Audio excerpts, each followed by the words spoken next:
On today's episode, Dr. Liz and I sit down with Dr. Stan Tatkin to explore what it really takes to design a relationship that's both happy and secure.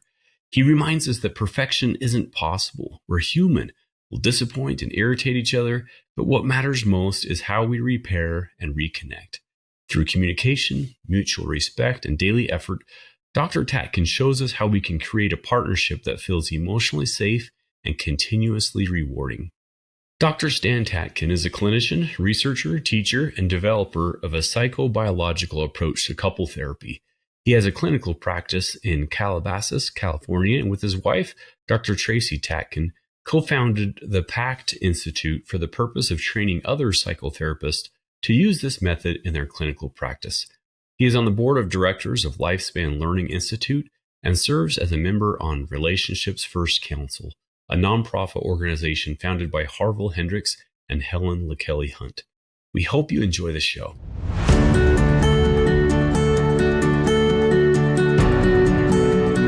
Welcome to Stronger Marriage Connection. It's so great to have you here. I'm psychologist Dr. Liz Hale, along with the beloved Professor Dr. Dave Schramm. Together, we have dedicated our life's work to bringing you the best we have in valid marital research, along with a few tips and tools to help you create the marriage of your dreams. So I have really been looking forward to this interview today, Dave. Dr. Stan Tatkin, I lifted off something from his TED Talk where he says something along the lines of marriage is difficult. Everybody knows that, right? And most people think it's why? Because of money, sexual intimacy, kids, work, or who picks up the socks or who doesn't. Some people think it's because we're just not right for each other or we don't have enough in common. Truth be told, there is nothing more difficult on the planet than another person. We are all difficult. Here to tell us why is the one and only clinician, author, and researcher, Dr. Stan Tatkin. Welcome to Stronger Marriage Connection, Stan. Hi, both of you. Thank you for having me on. It is such an honor to have you here to inspire us with your knowledge on all things marriage, but especially in the areas of attachment and neurobiology. So let's just jump right in, my friend. You say there are numerous reasons, first off, as to why I'm difficult. Probably name a few of your favorites. Why are we difficult as people? We're difficult as a species. We've always been since our first time on the planet. We tend to be warlike and aggressive, moody, fickle, opportunistic, easily influenced by groups, xenophobic, exploitive. What could go wrong with us? Yeah. And so that's all of us. No exception. It knows no difference between male, female, or culture, or where you are on the planet. We're all difficult and we're all lovely on a good day. It's the bad days we want to watch out for. We're all very self-aware, aren't we? And the key, I suppose, at least how I look at life. No, we're not all self-aware. Oh, we're not? Oh, self-involved is the word I meant, I guess. We're all selfish and self-centered and self-involved. Yeah, self-involved is what I meant. And we're here to learn how to not be. At least that's how I look at life. Or learn how to be other involved and to understand ourselves. Oh, that's a good start. Really both, to be pro-self and pro-relationship at the same time, which is basically how teams operate.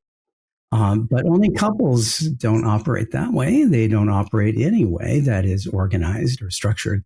Any relationship is a mythology. It's an invention, something we make up. And yet couples do not design their relationship from the ground up. They come to the table with their own ideas. Many times they're pointing in different directions. Their ideas are not complementary.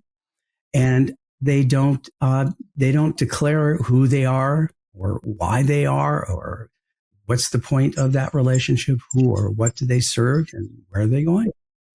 So again, what could go wrong? Thank you for that. Yeah, that's right. Dr. Stan, I'm so excited to have you on. I mean, the number of ways that we can be difficult truly are limitless. However, you've mentioned in your work that the fact that you and I are difficult is not the problem necessarily. It's when we cross the line and become too difficult? What does my being too difficult look like? Well, too difficult is defined by taking entitlements, taking something that the other person doesn't also have to give up. Um, losing your formalities, and it's good to be king or queen. Thinking you're family, and therefore you can get away with things because you have a right to, or because you've had trauma or a drug addiction that you have a special benefit or a special, get out of jail free card where the other person doesn't. And that's being too difficult. So if secure functioning, which is what I'm going to try to sell everybody, which is basically anything you want your relationship to be, you decide, it's your gig. You just have to agree, right, on the big ticket items. So let's say you have social contract around protecting each other in public and private, right? That's a good one. And one of you doesn't do it.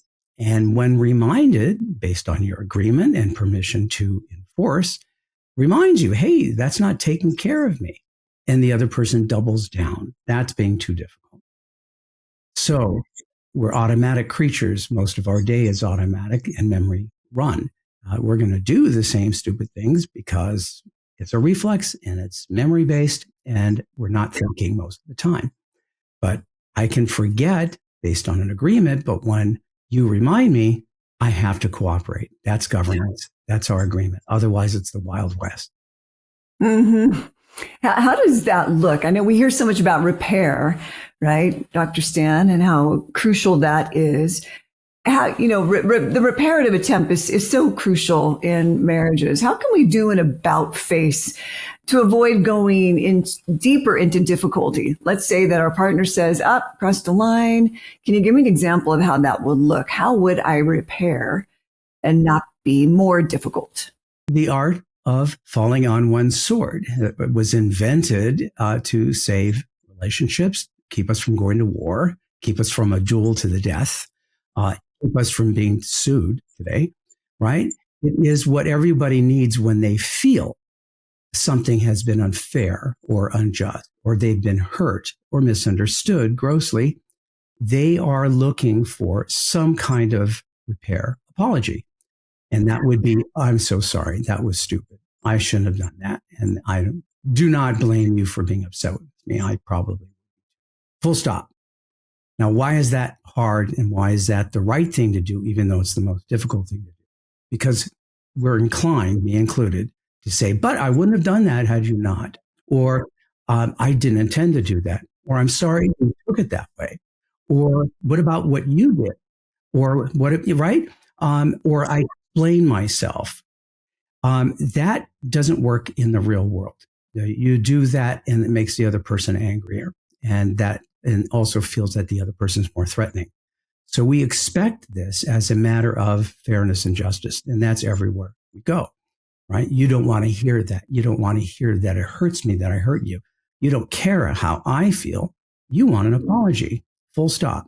And that's a hard thing for most of us to do, unless we understand that is the best thing to keep our relationships intact. If it's not somebody you don't care about, then do whatever you want.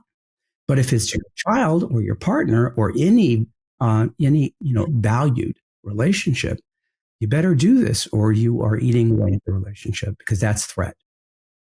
It's crucial. And when my partner actually says, oh gosh, that was a little harsh, I apologize. It's just like music to my ears. Everything is better again, right? Yes. If you say that was harsh and your partner says, no, it wasn't, that partner's in trouble. Yeah, that's right. Tactically, that's a huge error in friendliness. Mm-hmm. And putting a fire out. We are so powerful as partners, Stan, aren't we? We, for better or for worse, I often say. We can make things better. That's because the attachment biology. So the attachment biology is nature's glue. It holds us together. It makes us pack animals. It makes us stick around to take care of a baby. But it also keeps us together when we shouldn't be. If we're in a bad relationship or it's unfair or it's a bad deal, we have a hard time. It's the I can't quit you biology. We think it's love, but it actually is an existentially felt matter of life or death. It goes back to our earliest attachment relationship. So why is the adult pair bonding, romantic pair bonding, the most difficult? Because it's most like the earliest attachment bond with the originals. And so it has a long memory and it's a very projective system, right? We bring to the table a lot of memory. We're populated with a lot of people. Most importantly, the first important people in our lives could be a teacher, it could be our parents, could be a sibling, it could be the kids that taunt us in school. But these are remembered and they are threat memory. These are threat memory, and we bring those to the table as well. So it is, we remember these relationships, and they'll come up because we pair bond by recognition and familiarity. So the likelihood that we each have the bite that fits the other person's wound is very, very high. And so we'll play those things out, even though we're not those people. We just play them on TV, right?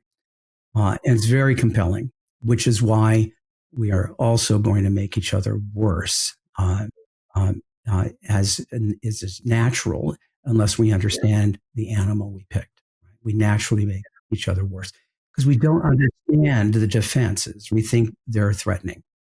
That's called the pair bond. And we're not just going to bond with just anybody, right? Only someone that has the ability to help make things worse and better. Is that one way to say it? Yeah. Nature doesn't care about relationship. It only cares about survival of the species and survival itself, right? Which means we're up against nature that is not pro-relationship. It's pro-continuation of the species and survival. Ooh, very good. Getting deep here, Dave. Yeah. Deep, we're animals. We're primates. Yeah. You forget that. We'll be right back after this brief message.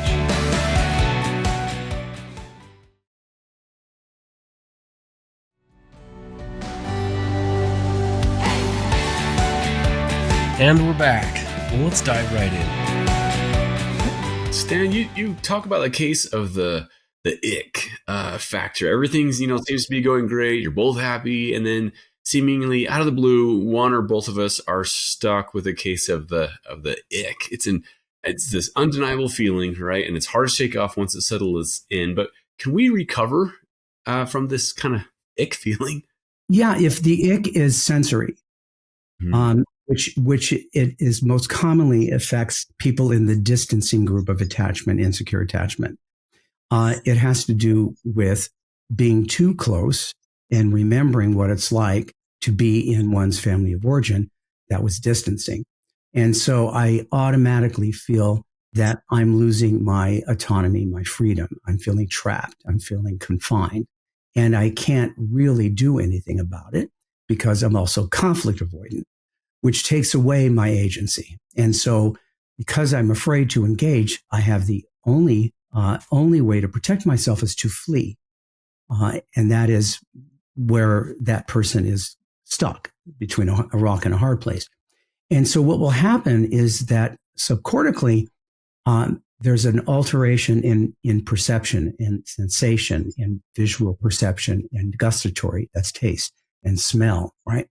In the near senses, where it's a kind of amygdalar disliking, right? I begin to dislike on a sensory level my partner because I'm threatened. I don't know this. I think it's them. It's not. It's in my head. It's happening. And we know this because once this couple separates, it goes away. And when they get back together again, it's not there. And then when they stay together, it comes back. So it is a function of that person's threat system, memory system.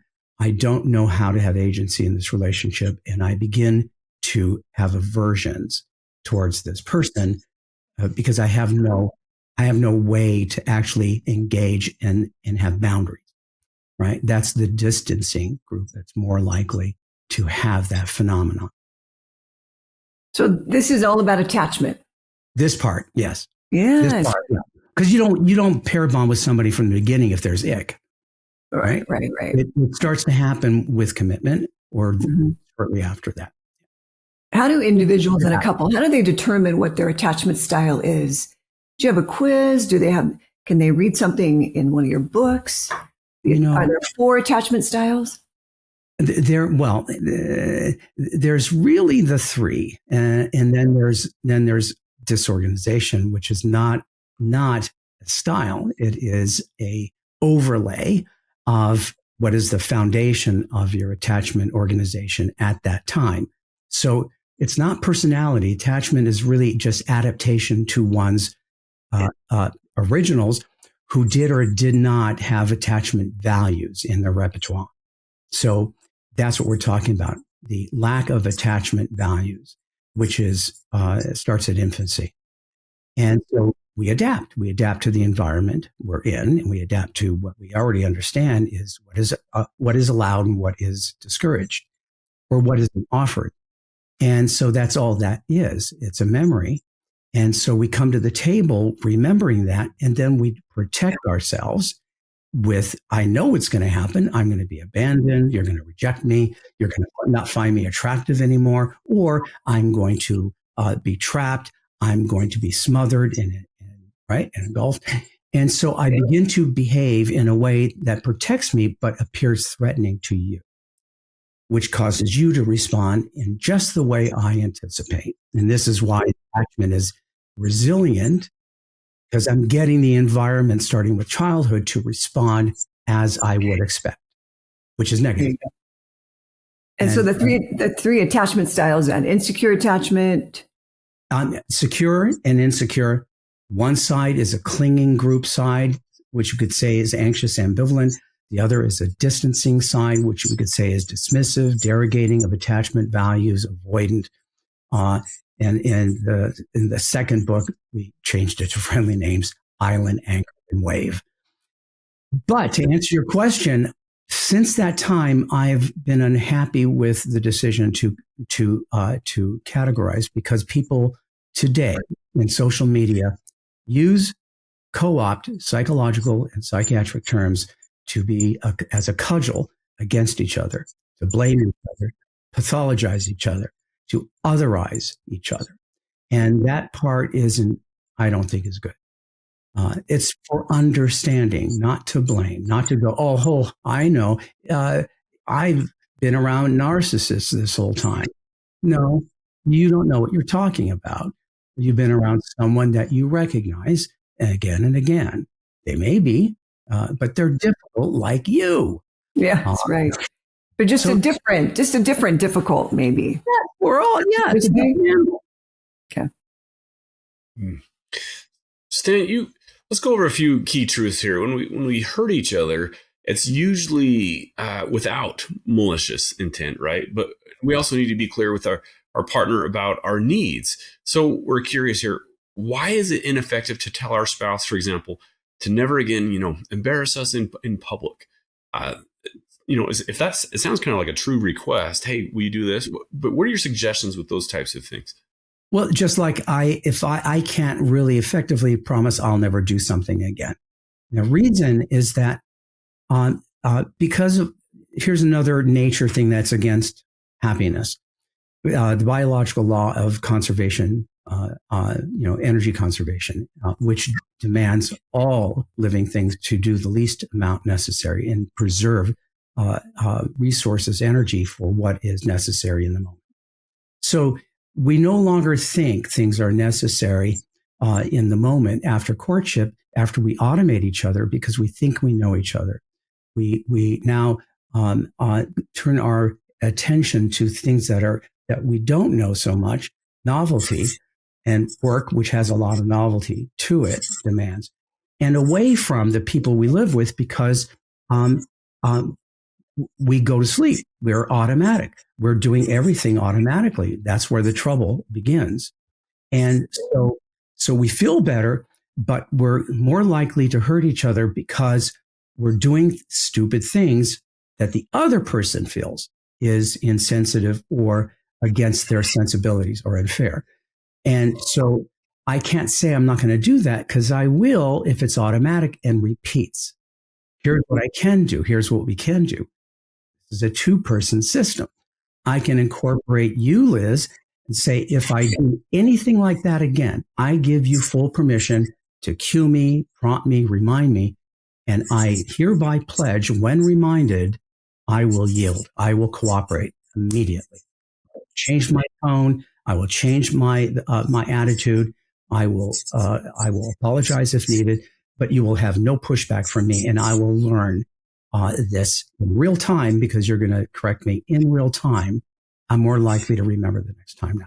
So it's win-win. That's why I said being too difficult is not cooperating with being reminded. That's too. Have you ever, do you have a suggestion, Stan, if you're like with a group or your family and a partner, it does something hurtful, was like, ow, that hurts. Do you, like, I don't know, any clever ways couples have kind of gotten each other's attention without saying they have a sign, a signal?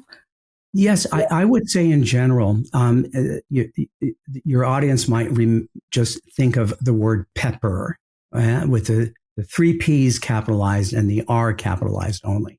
That stands for predict what could go wrong with what's coming up, plan by taking everything that could go wrong together off the table so your good time will be ensured, and prepare just before you walk into that event, right? Whether it's talking to your kids or entertaining people, going on a vacation, whether it is having your parents over, whatever it is, always plan for your devils, because devils we are if we're under a certain amount of stress. That's when there's a brain change, and that's when we are going to go live, just like performers. And if we're not prepared for going live, we're going to repeat. And we're going to do what we do, which is usually pro-self only, unfriendly. So great. You predict, plan, and prepare before you go into anything. And you get better and better at handling everybody and everything. And repair it or revise as needed.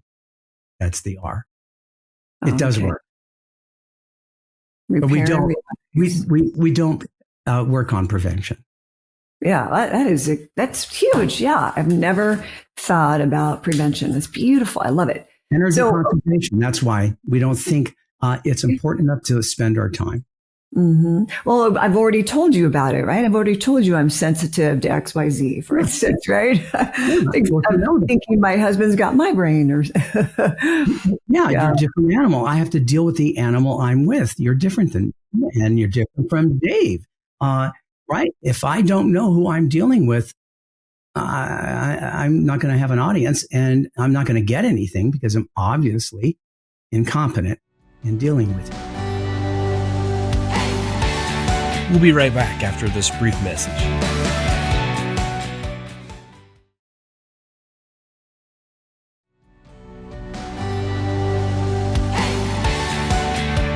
And we're back. Well, let's dive right in. So bottom line, we're all capable of being threatening, even to those we love, darn it. And we're capable of making huge mistakes, errors in communication, memory, perception. The key, you say, is a term you used earlier. It's a simple concept: to be a loving, secure, functioning partner. Tell us what we're going for. How does that look, please? Where you and I, whether it's you and me and Dave, if we're a throuple, doesn't matter. If we're in charge of this thing, right? This thing called a relationship, we're creating it bespoke to each other, right?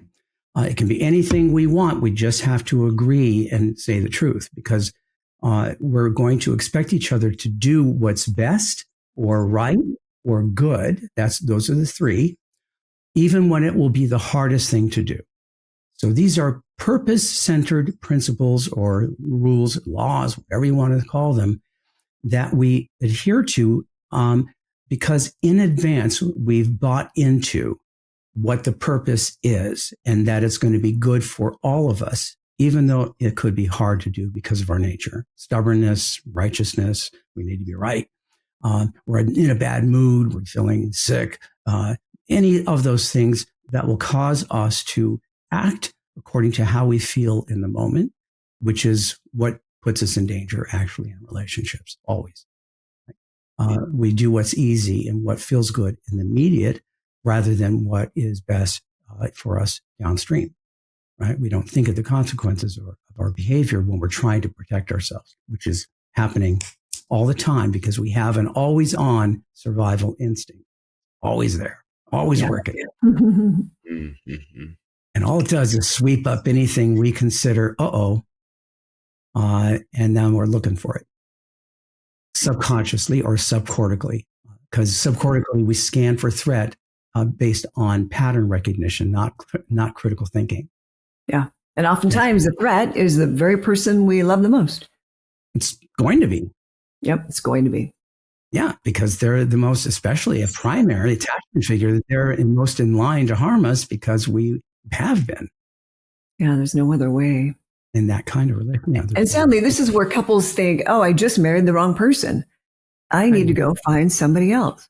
No, you didn't. But in nature, it doesn't make that kind of mistake. Psychologically, maybe you did. Maybe you still never learned how to deal with the anger that came from your father, but you keep finding, angry partners. Maybe you have a hard time expressing anger, and that is making your partner angrier because you won't express it. We know this as psychologists. This is called projective identification. It's human. It happens. It is what it is, right? But this is how we roll, and especially under stress. So we're dealing with our nature, which on a good day is lovely, on a bad day, not so much. We have to actually use executives to be better than the average primate. And that is to use what we have, the ability to predict things based on past data, the ability to hold and wait for something better than the immediate.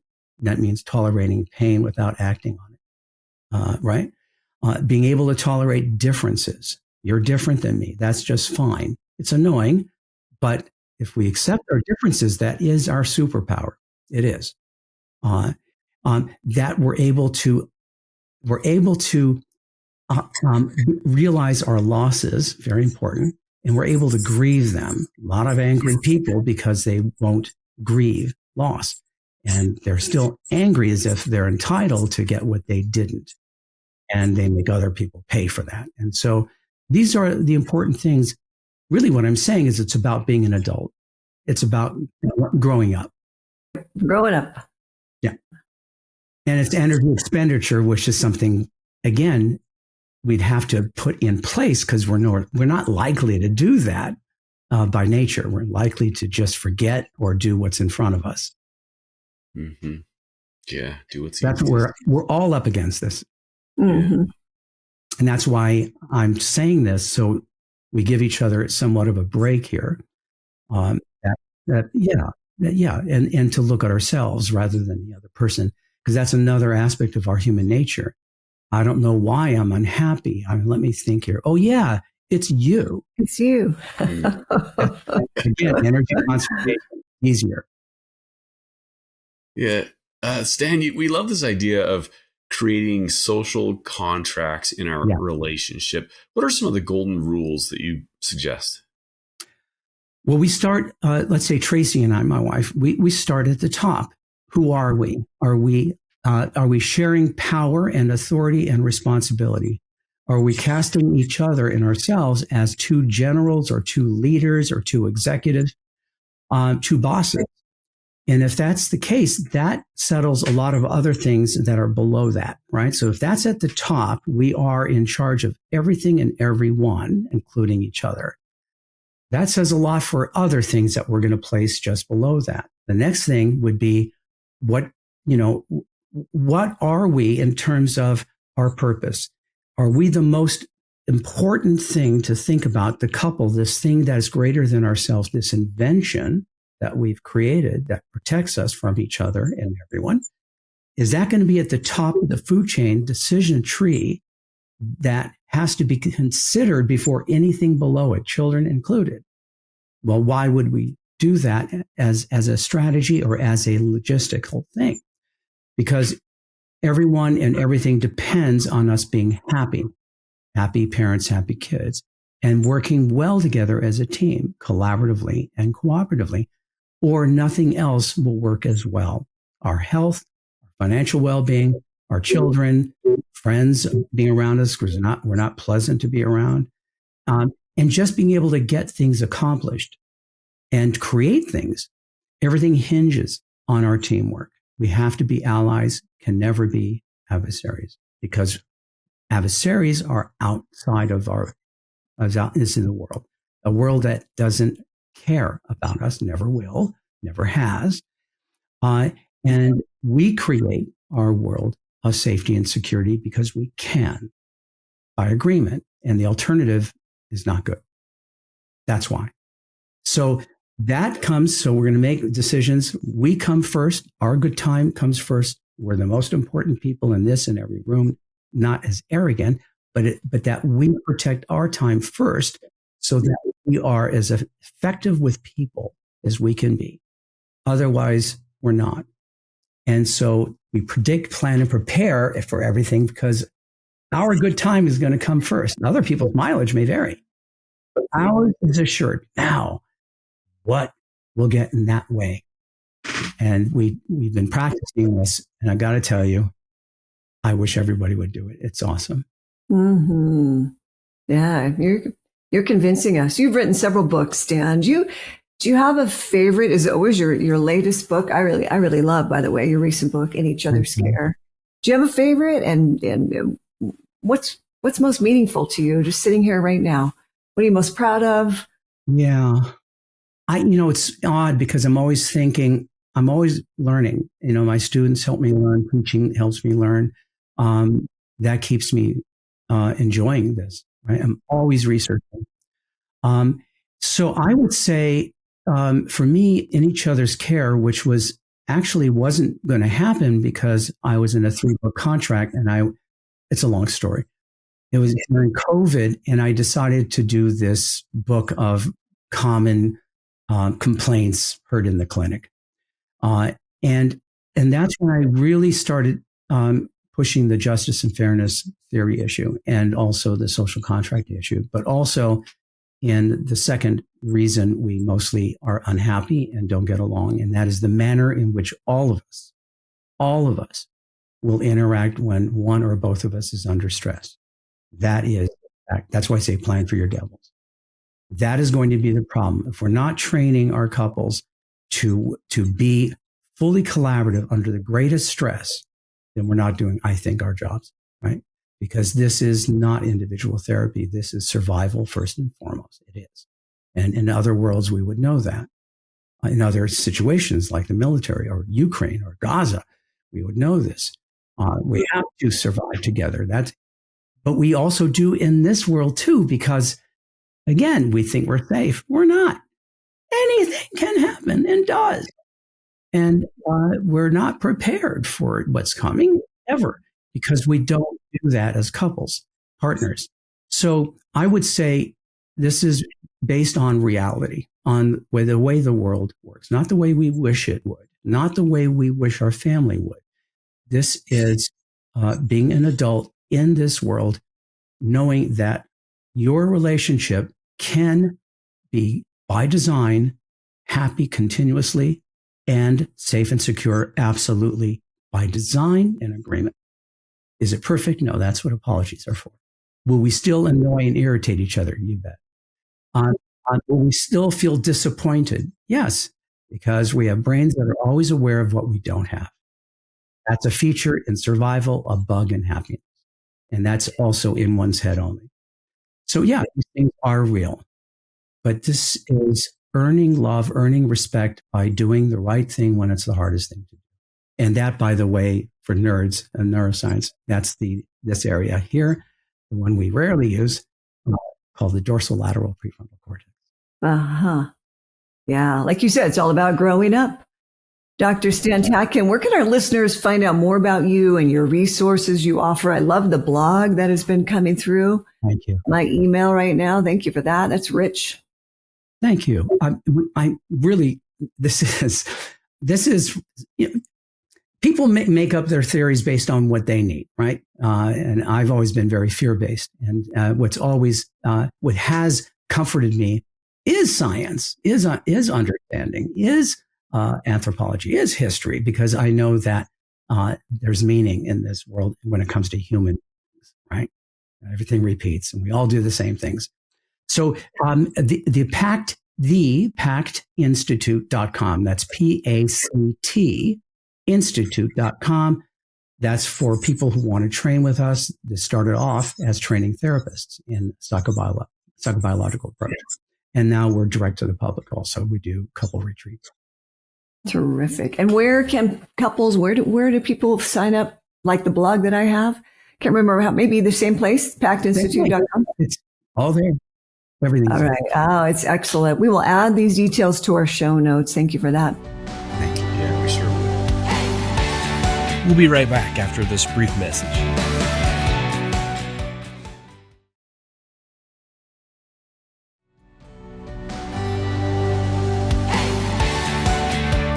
And we're back.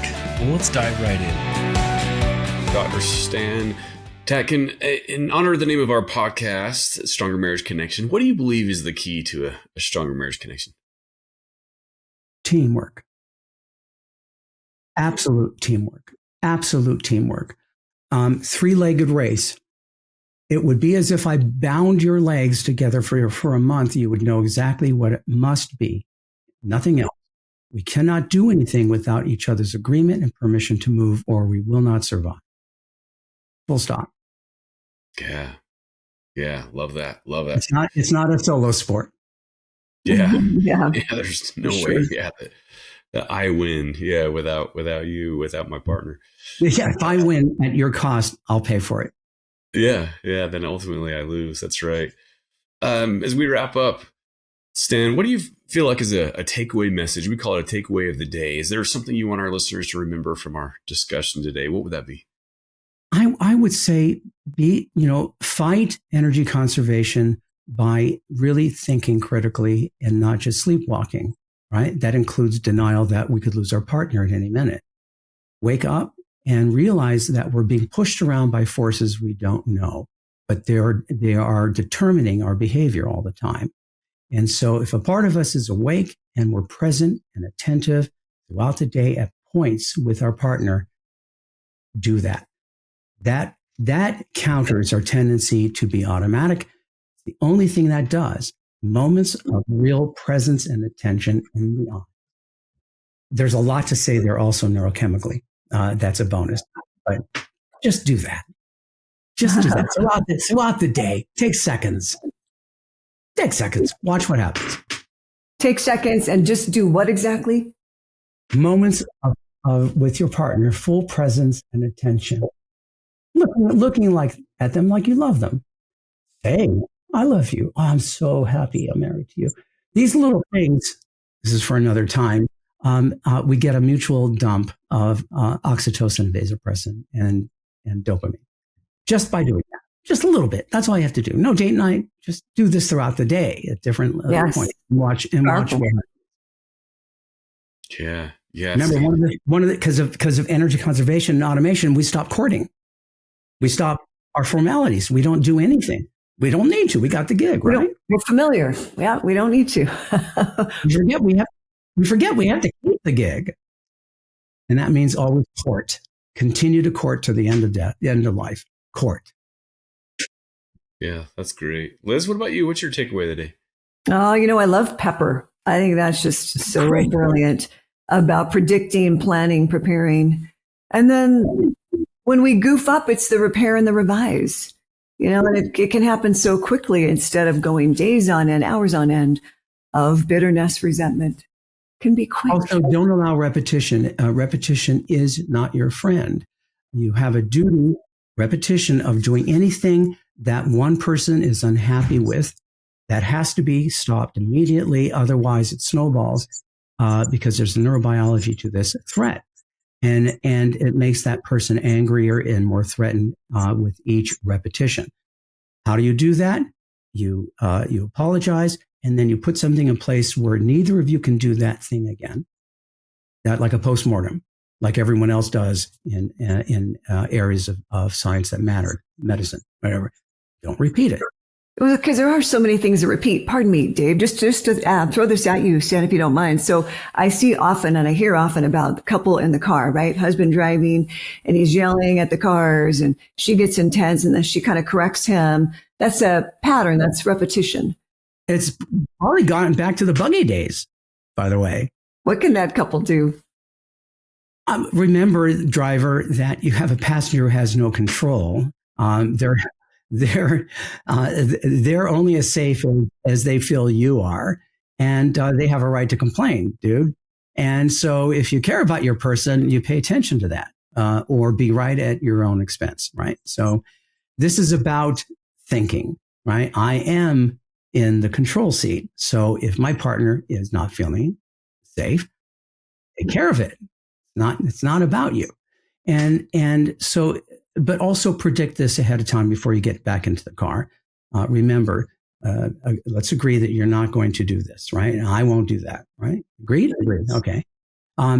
Taken care of. So again, prediction and preparation. Lovely. Thank you. Thank you for that. I'm glad. And Dave, what about you? What's the golden nugget, my friend? Yeah, a couple of things I wrote down, Stan. One is accepting differences is our superpowers. One thing is something that you said. And then you said everything depends on teamwork. And I really like that. That's the key. Two are always better than one everything, unless they don't work together, in which case they're not better.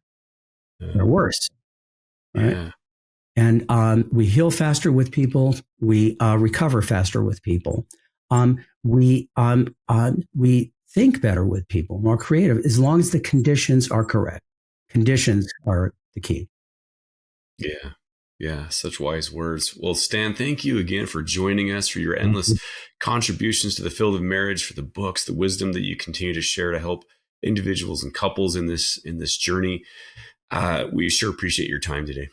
And be sure I'm just as much of an idiot, maybe more than most people, and I do this. So it's worth it. It may be hard, but it's worth it. Love it. Yes. Well, that's it. Now for us, friends, thanks for joining us. We will see you next time on another episode of the Stronger Marriage Connection podcast. And remember, it's the small things that create a stronger marriage connection. Take care now. Thanks for joining us today. Hey, do us a favor and take a second to subscribe to our podcast and the Utah Marriage Commission YouTube channel at Utah Marriage Commission, where you can watch this and every episode of the show. Be sure to smash the like button, leave a comment, and share this episode with a friend. You can also follow and interact with us on Instagram at Stronger Marriage Live and Facebook at Stronger Marriage. So be sure to share with us which topics you loved or which guests we should have on the show next. If you want even more resources to improve your marriage or relationship connection, visit strongermarriage.org, where you'll find free workshops, e-courses, in-depth webinars, relationship surveys, and more. Each episode of Stronger Marriage Connection is hosted and sponsored by the Utah Marriage Commission at Utah State University. And finally, a big thanks to our producer, Rex Polanis, and the team at Utah State University, and you, our audience. You make this show possible. The opinions, findings, conclusions, and recommendations expressed in this podcast do not necessarily reflect the views of the Utah Marriage Commission.